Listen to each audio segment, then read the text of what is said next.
আল্লাহ আল্লাহ ব্যথা পাইবো আব্বা ব্যথা পাইবো আসলে কিন্তু আয়া পড়বো কিন্তু ইব্রাহিম কামড় দিব কয় যা দেখছ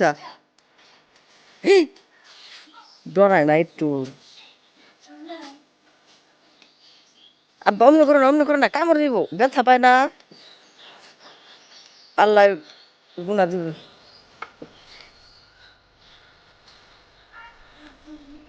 না আস্তে আস্তে এমনি একটু কি করবা